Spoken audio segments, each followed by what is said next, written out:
This is teaching moment number 10. And we've been doing this now for the 10th week of teaching moments. And I still struggle with what I'm teaching. And it's something that I have to work on every single day. One of the things I want to talk about today is the Bobby effect. Everybody remember the story about Bobby? No one remembers the story about Bobby? Yeah. The guy who wanted to be part of the team, but nobody wanted him to be part of the team? Oh yeah. I feel like that guy sometimes. Bobby, as I told you before, was real enthusiastic.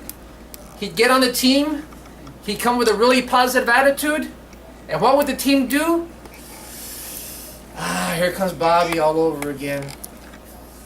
Right? And even though Bobby had good intentions, his desire wasn't for his team to fail. His desire was to be part of the team so that we could win games. But the team had a completely different attitude towards Bobby. Bobby was kind of like oblivious or didn't see that his team didn't want him. So he continued to come every day to the team thinking, hey, I'm here to help the team win. And everyone every single day kept saying, Bobby, we don't want you to be part of this team. They wouldn't come out and tell him, but they would tell him by their actions, by the things that they wouldn't do or wouldn't say or wouldn't include him in. That's how your boss feels sometimes. I come in here with a positive attitude every single Monday morning with a desire to help the team win. And sometimes I feel the team is going, here comes the boss all over again. This is the 9th Monday that he's had this, or in this case today, this is the 10th Monday that he comes with these teaching moments. He comes in here real positive, but you know what? I don't want to hear it. I got my problems, I got my worries, I've got my things I got to do, and he keeps interrupting us every Monday morning. That's the struggle that I sometimes experience every single time I stand here before you guys. I feel like the Bobby, that I'm trying to do my best to help you guys, and you guys are going like, you put this wall in front of you and don't want to have me be part of the process. So we got to work together as a team to let me be included into your all's activities so that we can move forward as a team.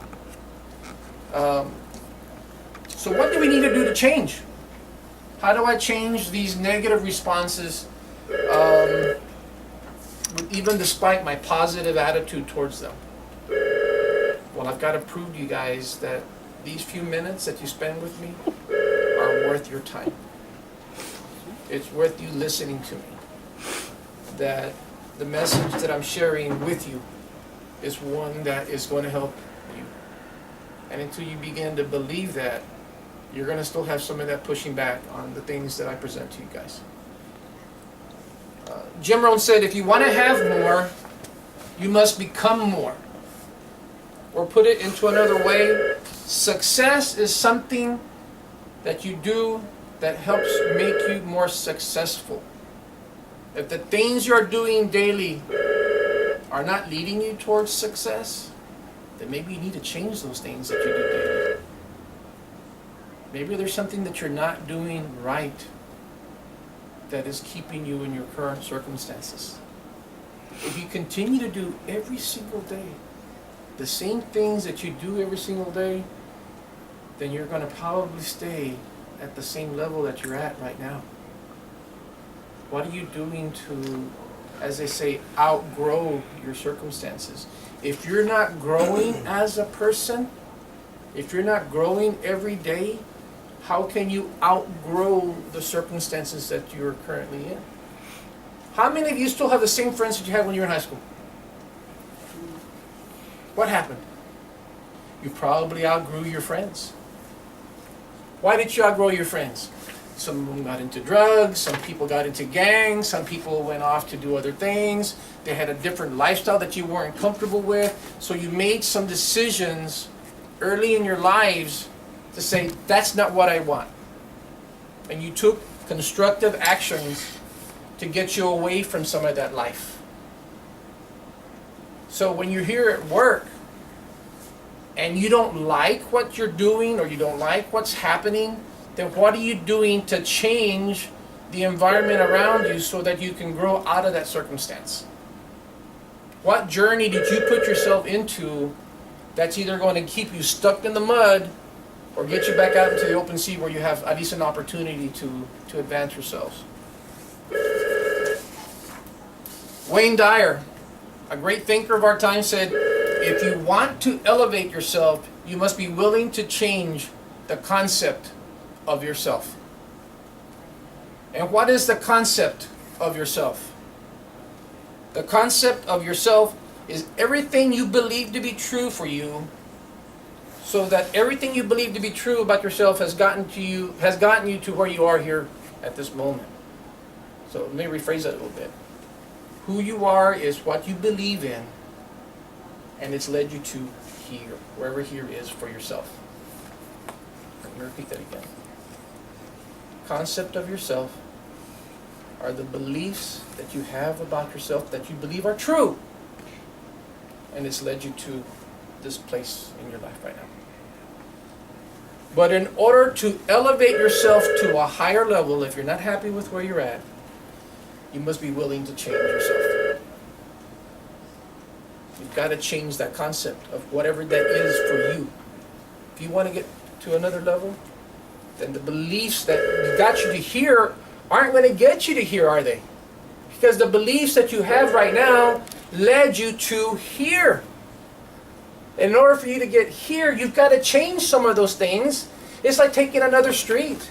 If you keep going down the same street, and that's not the street you want to be on, you've got to take a left turn or a right turn or make a U-turn or whatever to get off of that street. That's what he's talking about. You've got to change something about yourselves in order to take a different route. Viktor Frankl, who was a Jewish German psychiatrist who survived the Holocaust, and he was the only surviving member of his family, he said this: when we are challenged by things in our lives that we cannot control, we are then challenged to change ourselves. And the ones that cannot change themselves often cannot survive, much less succeed. What does that mean? That means if you have a circumstance in your life that you have no control over, and you just give in to that circumstance, then what are your chances of surviving? This guy also said that while he was in the Auschwitz, the concentration camp, where people were dying left and right, they would serve him a dirty bowl of water with a fish head. That was his food. And he said, I had to learn, despite all the circumstances that are going around him, despite the fact that his family had been killed, the fact that there was people around him dying every single day, he said, I had to learn to find beauty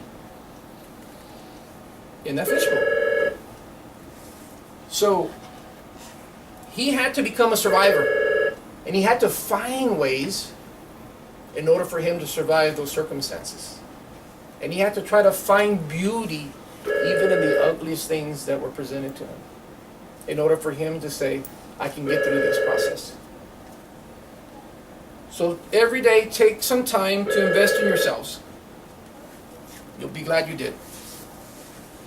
So let's just take this opportunity this morning to reflect on what I've shared with you today, and let's prosper together.